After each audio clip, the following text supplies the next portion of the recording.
നസ്രയനായ യേശുവും സാധാരണ മനുഷ്യരും. നമസ്കാരം, സ്വാഗതം. നമ്മേവരെയും വാസ്തവത്തിൽ അത്ഭുതപ്പെടുത്തുകയും നമ്മുടെ താരിപ്പനുസരിച്ച് പറഞ്ഞാൽ വളരെ നിരാശപ്പെടുത്തുകയും ചെയ്യേണ്ട ഒരു കാര്യം, യേശു നോക്കിയപ്പോൾ എല്ലാവരിലും പാപം നിറഞ്ഞിരിക്കുന്നു എന്ന യാഥാർത്ഥ്യം എന്തുകൊണ്ടോ കാണാൻ കഴിഞ്ഞില്ല. ഇപ്പോൾ നമ്മുടെ പുരോഹിതന്മാരൊക്കെ ആരെ കണ്ടാലും അവർ പാപികളാണ്, അതാ ഒരു പാപി നിൽക്കുന്നു, അല്ലെങ്കിൽ ഇപ്പുറത്തൊരു പാപിനെ നിൽക്കുന്നു. മനുഷ്യരെ പാപികളായി മാത്രം കാണുന്ന ഒരു പ്രത്യേകമായ ഔദാര്യം പുരോഹിതവർഗം എക്കാലത്തും, പ്രത്യേകിച്ച് നമ്മുടെ കാലത്തും വളരെ ശുഷ്കാന്തിയോടെ നിലനിർത്തുന്നു എന്നത് ഏവർക്കും അറിയാവുന്നതാണ്. എന്നാൽ ഞാൻ 4 സുവിശേഷങ്ങൾ പരിഗണിക്കുമ്പോൾ യേശുവിൻ്റെ കാഴ്ചപ്പാട് ഇതിൽ നിന്ന് വളരെ വ്യത്യസ്തമായിരുന്നു എന്നത് എന്നെ അത്ഭുതപ്പെടുത്തുന്നു. അതിനേക്കാൾ എന്നെ അത്ഭുതപ്പെടുത്തുന്നത് ഈ വ്യത്യാസം തിരിച്ചറിയുവാൻ എന്തുകൊണ്ട് സാധാരണ വിശ്വാസികൾ യേശുവിനെ അറിയുകയും അനുഗമിക്കുകയും ചെയ്യുന്നു എന്നവകാശപ്പെടുന്ന വിശ്വാസികൾ കൂട്ടാക്കുന്നില്ല. നിങ്ങൾ മനുഷ്യരോടുള്ള യേശുവിൻ്റെ സമീപനം ശ്രദ്ധിച്ചാൽ, അവരെ മനസ്സിലാക്കുന്ന, അവരെ വിലമതിക്കുന്ന വിധം മനസ്സിലാക്കിയാൽ വളരെ സന്തോഷവും ആശ്വാസവും പ്രാപിപ്പാൻ കഴിയും. യഹൂദൻ വെറുത്തിരുന്ന ചുങ്കക്കാരെ, യഹൂദൻ കല്ലെറിഞ്ഞ് കൊല്ലണമെന്ന് നിർബന്ധം പിടിച്ച വേശ്യാവൃത്തിയിൽ പിടിക്കപ്പെട്ട സ്ത്രീയെ, പാപിനിയായ സ്ത്രീയെ, ഇവരെ ആരെയും യേശു വെറുത്തതായി നാം കാണുന്നില്ല. എന്ന് മാത്രവുമല്ല, അവരെ കാണുമ്പോൾ യേശുവിൻ്റെ കണ്ണ് പതിക്കുന്നത് അവരുടെ പാപത്തിന്മേലല്ല, അവരിൽ മറഞ്ഞിരിക്കുന്ന മനുഷ്യത്വത്തിന്മേലാണ് എന്നത് വളരെയധികം ശ്രദ്ധേയവും നമുക്കേവർക്കും വളരെയധികം പ്രത്യാശ നൽകുവാൻ ഉതകുന്നതുമായ ഒരു യാഥാർത്ഥ്യമാണ്. ഞാനത് ഇന്ന് പ്രത്യേകമായി നിങ്ങളോട് സൂചിപ്പിക്കുന്നത്, ഏതാനും മണിക്കൂറുകൾക്ക് മുൻപ് എനിക്ക് കാനഡയിൽ നിന്ന് ലഭിച്ച ഒരു ഫോൺ സന്ദേശം ആസ്പദമാക്കിയാണ്. അത് നന്നെ ചിന്തിപ്പിക്കുവാനിടയായി. 72 വയസ്സുള്ള എൻ്റെ ഒരു സുഹൃത്ത്, യൂട്യൂബിൽ കൂടെ മാത്രം പരിചയമുള്ളതും മുഖതാവിൽ പരിചയമില്ലാത്തതുമായ ഒരു സഹോദരൻ എന്നോട് ചോദിച്ച ചോദ്യമാണ്. എൻ്റെ വയസ്സുകാലത്ത് എൻ്റെ ഓർമ്മകളിൽ കൂടുതലായി പൊന്തി വരുന്നത് എനിക്ക് വിവേകമില്ലാത്ത കാലങ്ങളിൽ എൻ്റെ ജീവിതത്തിൽ സംഭവിച്ച ചെറുതും വലുതുമായ പിഴകൾ. അപ്പോൾ എന്താണെന്ന് ഞാൻ അരിച്ചുപെറുക്കി ചോദിച്ചൊന്നുമില്ല. അങ്ങനെ ചോദിക്കാൻ ഞാൻ ഒരു പുരോഹിത വൃത്തി ചെയ്യുന്ന ആളല്ല എന്നതുകൊണ്ട് തന്നെ അതെന്നെ നന്നായി അലട്ടുന്നു.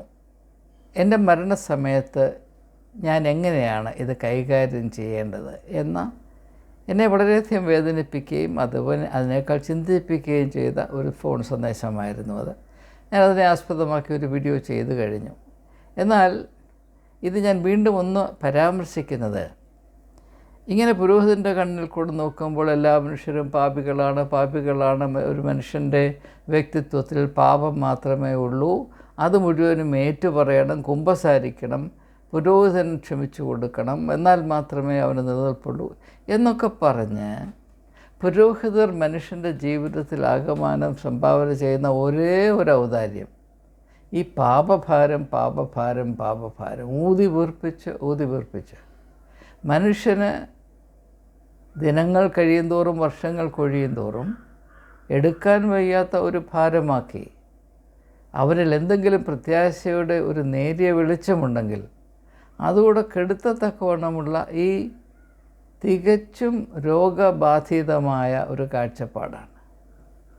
മനുഷ്യരിൽ നന്മ കാണുവാൻ എന്താണ് നാം മടിക്കുന്നത്, പേടിക്കുന്നത്? നാം ആലോചിക്കേണ്ട കാര്യമല്ലേ? അപ്പോൾ നമ്മുടെ ചില സഭാവിഭാഗങ്ങളിൽ അതിലെ അംഗങ്ങൾ കുമ്പസാരിക്കണമെന്ന് നിർബന്ധമാണ്.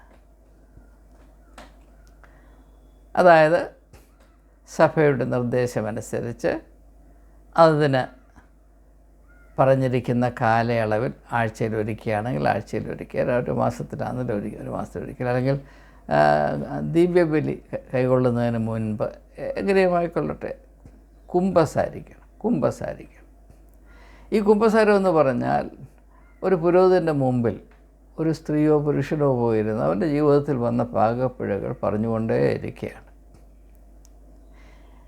എന്നെ ഏറ്റവും അലട്ടുന്നൊരു പ്രശ്നം, ഈ കുമ്പസാരത്തിനെ നമുക്ക് മനഃശാസ്ത്രപരമായിട്ട് ന്യായീകരിക്കാം. ഞാൻ ആ വിഷയത്തിലേക്ക് പോകുന്നില്ല.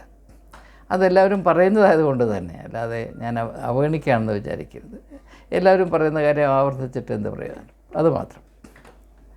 എന്നാൽ എനിക്ക് അവരോടും ചോദിക്കാനുള്ളൊരു കാര്യം, ഈ കുമ്പസാരത്തിൻ്റെ ഭാഗമായി ആ വിശ്വാസി അല്ലെങ്കിൽ ആ പ്രകാരം ഈ പ്രക്രിയയിൽ പങ്കെടുക്കുന്ന വിശ്വാസികൾ അവരുടെ ജീവിതത്തിൽ കഴിഞ്ഞ ഒരാഴ്ച, കഴിഞ്ഞൊരു മാസം, കഴിഞ്ഞൊരു വർഷം ചെയ്തിട്ടുള്ള നന്മകൾ പ്രസ്താവിക്കുവാൻ, ഒന്ന് പരാമർശിക്കുവാൻ എന്താണ് അവസരമില്ലാത്തത്? എന്താണ് പുരോഹിതനൊരു വിശ്വാസിയെ കാണുമ്പോൾ അവൻ്റെയോ അവളുടെയോ, പ്രത്യേകിച്ച് ഈ കാലത്ത് അവളുടെ ജീവിതത്തിലെ പ്രത്യേകിച്ച് ലൈംഗികമായ പ്രശ്നങ്ങൾ, ഇതിൽ മാത്രം താല്പര്യം കാണിക്കുന്നത് എന്തുകൊണ്ടാണ്? ആ വ്യക്തിയുടെ ജീവിതത്തിൽ നന്മയുടെ ഒരു കിരണവും ഈ കാലം അത്രയും ഉണ്ടായില്ലെന്നാണ് പുരോഹിതൻ പറയുന്നത്. ഇതൊരു തരത്തിലുള്ള രോഗമാണ്, ഒരു മനോരോഗമാണ്, ഒരു ഞരമ്പ് രോഗമാണിത്. മനുഷ്യരിൽ പാപം മാത്രം, അവനിൽ യാതൊരു നന്മയുമില്ല എന്നാര് പറഞ്ഞു? യേശുക്രിസ്തുവിൻ്റെ ഏത് പഠിപ്പിയിൽ ആശ്രയിച്ചാണ് ഇത് പറയുന്നത്? എന്നാൽ നിങ്ങൾ യേശുവിൻ്റെ കാഴ്ചപ്പാട് നോക്കിയാൽ മനുഷ്യൻ പാപം ചെയ്യരുത് എന്നതല്ല യേശുവിൻ്റെ ഊന്നൽ, താല്പര്യം, എംഫസിസ്. പിന്നെയോ അവൻ നന്മ ചെയ്യണം, അവൻ നല്ല ഫലം കായ്ക്കണം, അവൻ്റെ വ്യക്തിത്വത്തിൻ്റെ മഹിമ അവൻ തിരിച്ചറിയണം, അത് മറ്റുള്ളവർക്ക് നന്മയായി പരിണമിക്കണം. യേശുവിൻ്റെ എല്ലാ പഠിപ്പീരുകളിലും അതാണുള്ളത്. അതിൻ്റെ ഒരു ഉത്തമ ഉദാഹരണമാണ് യോഹന്നാൻ്റെ സുവിശേഷം 15-ാം അധ്യായത്തിൽ, നിങ്ങൾ എന്നിൽ വസിപ്പീൻ, ഞാൻ നിങ്ങളിൽ വസിക്കാം, അങ്ങനെയെങ്കിൽ നിങ്ങൾ അധിക ഫലം കായ്ക്കും. നല്ല ഫലം കായ്ക്കാത്തതൊക്കെയും വെട്ടി തീയിലിട്ട് ചുട്ടുകളയും. അപ്പം അതുകൊണ്ട് ഞാൻ തിന്മ ചെയ്തില്ല, ലൈംഗികമായ പരാക്രമമൊന്നും നടത്തിയില്ല, സാമ്പത്തികമായ തിരിമറികൾ നടത്തിയില്ല, എൻ്റെ ജീവിതത്തിൽ അഴുക്കില്ലാതെ ഞാൻ കാത്തു സൂക്ഷിച്ചു, ഞാൻ ഇൻക്യുബേറ്ററിൽ ജീവിച്ചു എന്ന് പറഞ്ഞതിനകത്ത് യാതൊരു കാര്യവുമില്ല. നമ്മളുടെ ജീവിതത്തിൽ അഴുക്കുണ്ടോ ഇല്ലയോ എന്നതല്ല ദൈവത്തിൻ്റെ ദൃഷ്ടിയിൽ ഏറ്റവും പ്രധാനപ്പെട്ട കാര്യം. നമ്മുടെ ജീവിതത്തിൽ എന്തെങ്കിലും നന്മയുണ്ടോ ഇല്ലയോ എന്നതാണ് പ്രശ്നം. നമ്മുടെ ജീവിതത്തിൽ നിന്ന് എന്തെങ്കിലും ആത്മീയമായ ഫലം പുറപ്പെടുന്നോ ഇല്ലയോ എന്നതാണ് പ്രശ്നം. എന്ന് പറഞ്ഞാൽ നമ്മെക്കൊണ്ട് ആർക്കെങ്കിലും എന്തെങ്കിലും പ്രയോജനമുണ്ടോ ഏതെങ്കിലും വിധത്തിൽ? അല്ലാതെ ഞാനൊരു കുറ്റവും ചെയ്തില്ല, ഒരു പാപവും ചെയ്തില്ല, എൻ്റെ കയ്യിൽ കറ പുരണ്ടിട്ടില്ല എന്ന് പറഞ്ഞിരുന്നുകൊണ്ട് ഒരു പ്രയോജനവുമില്ല. അതുകൊണ്ട് എല്ലാവരും പോയി കറ പുരട്ടിക്കൊണ്ട് വരണമെന്നല്ല ഞാനീ പറയുന്നത്. യേശുവിൻ്റെ കാഴ്ചപ്പാട് എപ്പോഴും സർഗാത്മകവും ക്രിയാത്മകവുമായിരുന്നു, വെരി പോസിറ്റീവ്. അല്ലാതെ ഇന്നതില്ലായിരുന്നു എന്നതൊരു മേന്മയായി ഒരിക്കലും യേശു കണ്ടിരുന്നില്ല. അതിൻ്റെ ഒരു ഉദാഹരണമാണ് മർക്കോസിൻ്റെ സുവിശേഷം 16-ാം അധ്യായത്തിൽ രേഖപ്പെടുത്തിയിരിക്കുന്ന ലാസറിൻ്റെയും ധനവാൻ്റെയും കഥ. തൻ്റെ ഗേറ്റിൻ്റെ അപ്പുറത്ത് കിടന്ന് ജീർണിച്ച് മരിച്ചുകൊണ്ടിരുന്ന ലാസറിനെ ഒരു വിധത്തിലും ഈ ധനവാനായ മനുഷ്യൻ ശല്യം ചെയ്തില്ല. അവനോട് ഒരു വിധത്തിലുള്ള ഈർഷ്യയും കാണിച്ചില്ല. നമ്മളാണെങ്കിൽ അതിനെപ്പറ്റി വളരെ ഭയമിഷ്ടം അനുഭവിക്കുമായിരുന്നു. അവനെ വല്ല വിധേനയും അവിടുന്ന് പെറുക്കിക്കൊണ്ട് പോകാൻ മുനിസിപ്പാലിറ്റിയിൽ നമ്മൾ പരാതി എഴുതി കൊടുക്കുമായിരുന്നു. ഈ മനുഷ്യൻ അതൊന്നും ചെയ്തില്ല. പക്ഷേ അവൻ നരകത്തിൽ പോയെന്ന് പറയുന്നതിൻ്റെ അർത്ഥം തിന്മ ചെയ്യാത്തത് കണ്ട് വലിയ നേട്ടമാണ് എന്നത് ആത്മീകമായ പരിഗണനയിൽ വിലയില്ലാത്തതാണ് എന്ന് നാം ധരിക്കേണ്ടതിന് വേണ്ടിയാണ് ലാസറിൻ്റെയും ധനവാൻ്റെയും ഉപമ അല്ലെങ്കിൽ ഉദാഹരണം യേശു പ്രത്യേകമായി ചൂണ്ടിക്കാണിക്കുന്നത് എന്ന സമയത്ത് ഞാൻ സൂചിപ്പിച്ചുകൊള്ളട്ടെ. സ്നാപക യോഹന്നാൻ്റെയും കാഴ്ചപ്പാട് ഇത് തന്നെയായിരുന്നു. തൻ്റെ കൈയാൽ സ്നാനമേൽക്കേണ്ടതിന് ക്യൂ നിൽക്കാൻ വന്ന പരീശന്മാരോടും ശാസ്ത്രിമാരോടുമൊക്കെ യോഹന്നാൻ എന്താണ് പറഞ്ഞത്? സർപ്പസന്ധതികളെ, വരുവാനുള്ള കോപത്തിൽ നിന്ന് ഒഴിഞ്ഞു പോകുവാൻ നിങ്ങളെ ഉപദേശിച്ചത് ആരാണ്? നിങ്ങൾ മാനസാന്തരപ്പെട്ടു എന്ന് പറയുന്നുവെങ്കിൽ മാനസാന്തരത്തിൻ്റെ ഫലം പുറപ്പെടുവിപ്പീൻ. ഇപ്പോൾ തന്നെ വൃക്ഷത്തിൻ്റെ ചുവട്ടിൽ കോടാലി വച്ചിരിക്കുന്നു, നല്ല ഫലം കായ്ക്കാത്തൊക്കെ വെട്ടി തീയിലിട്ട് ചുട്ടുകളയുമെന്നാണ് പറയുന്നത്. ആ വൃക്ഷം ആരുടെയും തലയിൽ വന്ന് വീണില്ല, ആരോടും ശല്യം ചെയ്തില്ല എന്നതൊരു അവകാശമല്ല, ഒരു മെറിറ്റല്ല. അങ്ങനെ ഒരു മെറിറ്റ് ആത്മീയമായ കാഴ്ചപ്പാടിൽ ഉണ്ടാകാൻ സാധ്യമല്ല. ഇത് നമുക്ക് തിരിച്ചറിയുവാനുള്ള അവസരം നന്നേ കുറവാണ്. സഭാ ജീവിതത്തിൽ മാത്രം നാം തങ്ങി നിന്നാൽ ഇങ്ങനെയുള്ള സർഗാത്മകപരമായ, ക്രിയാത്മകമായ, ഫലഭൂയിഷ്ഠമായ ജീവിതം നയിക്കണം എന്ന യാതൊരു പ്രചോദനവും പ്രേരണയും നമുക്ക് ലഭിക്കാൻ സാധ്യമല്ല. കാരണം സഭ സ്ഥാപിച്ചിരിക്കുന്നത് ഈ പാപം പാപം പാപം എന്ന് പറയുന്ന ഈ ഒരു വലിയ ഒബ്സഷൻ. ആ പാപം ചെയ്യാത്തവനൊക്കെ സ്വർഗത്തിൽ പോകുമെന്നാണ് പറയും. എന്താണ് ഈ പാപം? പാപം തന്നെ ജീവിതത്തെ അർത്ഥശൂന്യമാക്കുന്നതാണ് ഏറ്റവും വലിയ പാപം. അതാണ് പരിശുദ്ധാത്മാവിനെതിരെയുള്ള പാപം. നമ്മെ ദൈവത്തിൻ്റെ രൂപത്തിലും സാദൃശ്യത്തിലും സൃഷ്ടിച്ചിരിക്കുന്നു. ആ വലിയ യാഥാർത്ഥ്യത്തോടെ യാതൊരു വിധത്തിലും നീതി ചെയ്യാതെ നാം ഇങ്ങനെ കളയാണോ ഇത്തിളാണോ എന്നാർക്കും തിരിച്ചറിയാൻ വയ്യാത്ത വിധത്തിൽ നമ്മൾ ജീവിക്കുന്നു. ഞാൻ ആർക്ക് ശല്യം ചെയ്തില്ലേ, ആ കെയർ ഓഫിൽ എനിക്ക് സ്വർഗത്തിൽ പോകാമേ എന്ന് ഞങ്ങളുടെ സഭയും പഠിപ്പിക്കുന്നു. ആഴ്ചതോറും ഞങ്ങൾ എന്തെങ്കിലും ചെയ്തിട്ടുണ്ടെങ്കിൽ അത് കഴുകിക്കളയാനുള്ള ഗംഗാജലം അവിടെ നിന്ന് കിട്ടും. അവിടെ പോയി അച്ഛനോട് പറഞ്ഞാൽ മതി, അച്ഛനോട് പ്രതിപതിയും പറയും എന്ന് പറയുന്ന ഈ ആത്മീകമായ ഭീകരമായ മണ്ടത്തരം യാതൊരു വിധത്തിലും മനുഷ്യർക്ക് നന്മ ചെയ്യാത്തതെന്ന് മാത്രമല്ല, മനുഷ്യർക്ക് ഭീകരമായ തിന്മ മാത്രം ചെയ്തുകൊണ്ടേയിരിക്കുന്ന ഈ ഒരു വ്യവസ്ഥിതിയെ ചോദ്യം ചെയ്യേണ്ട നാളെ അതിക്രമിച്ചിരിക്കുന്നു. അതുകൊണ്ട് കുമ്പസാരം ഇല്ലാതാക്കുന്നത് കൊണ്ട് മാത്രം ഞാൻ ഈ പറയുന്ന ലക്ഷ്യം പ്രാപിക്കാമെന്നല്ല എൻ്റെ പക്ഷം. ഞാൻ പറയുന്നത്, നാം വേദപുസ്തകത്തിൽ ഉള്ള 4 സുവിശേഷങ്ങൾ വായിച്ച് അതിൽ കൂടെ യേശുവിൻ്റെ ആത്മീയ ദർശനത്തെ പ്രാപിക്കാനുള്ള അവസരം ഉപയോഗിച്ച് ഏത് വിധത്തിലുള്ള ആത്മീയ ജീവിതമാണ് നാം നയിക്കേണ്ടത് എന്നാണ് യേശു വിഭാവന ചെയ്തിരിക്കുന്നത് എന്ന് മനസ്സിലാക്കി അതിനനുസരിച്ച് നമ്മുടെ ജീവിതത്തെ ചിട്ടപ്പെടുത്തുവാനുള്ള കടമ നിർവഹിക്കണമെന്ന് മാത്രമാണ് ഞാൻ പറയുന്നത്. അത് എനിക്ക് നാളിതുവരെ മനസ്സിലാക്കാൻ കഴിഞ്ഞിടത്തോളം ഈ പാപം ചെയ്തില്ല, കുറ്റം ചെയ്തില്ല എന്ന ശൂന്യത മാത്രം അള്ളിപ്പിടിച്ച് നിൽക്കുവാൻ നമ്മെ അനുവദിക്കുന്നതല്ല. പിന്നെയോ നമ്മുടെ ജീവിതത്തിൽ കൂടെ നാം പുറപ്പെടുവിക്കേണ്ട ആത്മീയ ഫലങ്ങൾ അത് അനേകർക്ക് അനുഗ്രഹമായി തീരത്തക്കവണ്ണം ദൈവഹിതമനുസരിച്ച് നമ്മൾക്ക് ലഭിക്കുന്ന കൃപയും കഴിവുകളും അനുസരിച്ച് അവസരങ്ങളനുസരിച്ച് മറ്റുള്ളവർക്ക് പ്രയോജനമായി തീരത്തക്ക ഒരാത്മീയ വ്യക്തിത്വം രൂപീകരിക്കുന്നതിൽ അല്ലെങ്കിൽ ആർജിക്കുന്നതിൽ നാം വളരെയധികം ശ്രദ്ധ ചെലുത്തണം എന്നതാണ് ഞാൻ യേശുവിൻ്റെ പഠിപ്പീരുകളിൽ നിന്നും നാളിതുവരെ മനസ്സിലാക്കുവാൻ ഇടയായിട്ടുള്ളത്. എന്നാൽ ഇങ്ങനെയുള്ള ഒരു ഉള്ളടക്കം സഭയുടെ സാക്ഷ്യത്തിൽ, സഭയുടെ പരിശീലനത്തിൽ, സഭ കൊടുക്കുന്ന അറിവുകളിൽ ഇല്ലാതെ പോകുന്നത് ഒരു വലിയ സങ്കടം തന്നെയാണ്. അതുകൊണ്ട് ജനം യാതൊരു കാമ്പുമില്ലാത്തവരായി, ഉള്ളിലൊന്നുമില്ല, വെറും പൊള്ളയായി, ചില ആചാരങ്ങളെ മാത്രം ആശ്രയിച്ച് ആഴ്ചതോറും അവിടെ പോയി അച്ഛൻ്റെ മുമ്പിൽ നിന്ന് അതുമെന്നും പറഞ്ഞ് അച്ഛൻ മെഴുകുതിരി കത്തിക്കാൻ പറഞ്ഞ് അത് കത്തിച്ച് വന്നാൽ പിന്നെ ഞാൻ എല്ലാമായി എന്ന് പറയുന്ന ഈ മൃഗങ്ങൾക്ക് പോലും സ്വീകാര്യമാകരുതാത്ത മണ്ടത്തരം. അതുകൊണ്ട് നമുക്ക് സംഭവിക്കുന്ന നഷ്ടം ഇത് ജനം തിരിച്ചറിഞ്ഞേ മതിയാകൂ. പിന്നെ എനിക്ക് അവരോടും പറയാനുള്ളത്, പാപം പാപം പാപം എന്ന് പറയുന്ന ഈ ഒരു ഒബ്സഷൻ അതൊരു തരത്തിലുള്ള രോഗമാണെന്ന് മനസ്സിലാക്കുക. യേശു എല്ലാവരെയും പാപികളാണെന്ന ലേബൽ ഒട്ടിക്കാൻ വന്ന ആളല്ല, രോഗശാന്തി നൽകുവാൻ വന്നവനാണ്. യേശു നൽകുന്ന രോഗശാന്തി നിങ്ങൾ അല്പം ഒന്ന് ശ്രദ്ധിക്കുമെങ്കിൽ അത് മനസ്സിലാകും. അത് ശരീരത്തിൽ മാത്രം നൽകുന്ന രോഗശാന്തിയല്ല, അത് വ്യക്തിത്വത്തിൽ കൂടെ നൽകുന്ന രോഗശാന്തിയാണ്. നമുക്ക് വാസ്തവത്തിൽ ആത്മീകമായി ഒന്ന് പരിശോധിച്ചാൽ നമുക്ക് രോഗം പിടിച്ചിരിക്കുന്ന ശരീരത്തിൽ മാത്രമല്ല, നമ്മുടെ വ്യക്തിത്വത്തിൽ രോഗം പിടിച്ചിരിക്കുകയാണ്.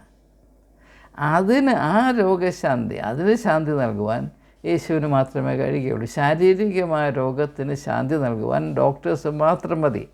അതാണ് ഏറ്റവും നല്ല മാർഗം. എന്നാൽ നമ്മുടെ വ്യക്തിത്വത്തിന് രോഗം പിടിച്ചാൽ അതിൻ്റെ പ്രതിവിധി യേശുവാണ്. അത് ഈ പാപം ചെയ്തില്ല എന്നതുകൊണ്ട് സാധിക്കുകയില്ല. പിന്നെയോ നാം ചെയ്യേണ്ട നന്മ അതിൻ്റെ പൂർണ്ണതോതിൽ നിർവഹിപ്പാൻ ആവേശത്തോടുകൂടെ നിലകൊള്ളുന്നു, അധ്വാനിക്കുന്നു, പ്രയത്നിക്കുന്നു, നാം മുൻപോട്ട് പോകുന്നു, പുരോഗമിക്കുന്നു, നാം പൂർണ്ണത പ്രാപിപ്പാനായി വ്യഗ്രത കൊള്ളുന്നു. ഇങ്ങനെയുള്ള അനുഭവത്തിൽ കൂടെ മാത്രമേ ഉള്ളൂ.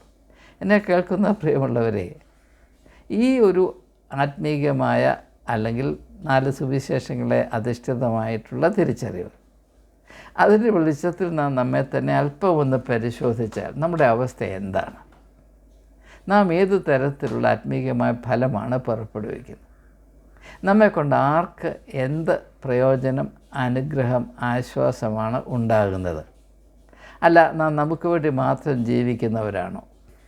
നാം ആഴ്ചതോറും പോയി അല്ലെങ്കിൽ മാസാമാസങ്ങളിൽ പുരോഹിതൻ്റെ മുമ്പിലിരുന്ന് കുമ്പസാരിച്ച് നമ്മുടെ പാപക്കറയൊക്കെ കഴുകിക്കളഞ്ഞ് നല്ല സുന്ദരക്കുട്ടന്മാരായി ഇറങ്ങി വന്ന് ജീവിക്കുന്നത് നമുക്ക് വേണ്ടി മാത്രമാണെങ്കിൽ അങ്ങനെ ആ പാപക്ഷമ കിട്ടിയതുകൊണ്ട് എന്താണ് അർത്ഥം?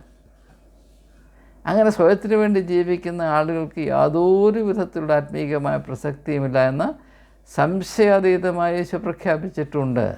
നിങ്ങൾക്ക് വേണ്ടി മാത്രമാണ് ജീവിക്കുന്നതെങ്കിൽ. എന്നാൽ സഭകൾ നമുക്ക് നൽകിയിട്ടുള്ള ആത്മീകമായ പരിശീലനവും തിരിച്ചറിയും എന്താണ്?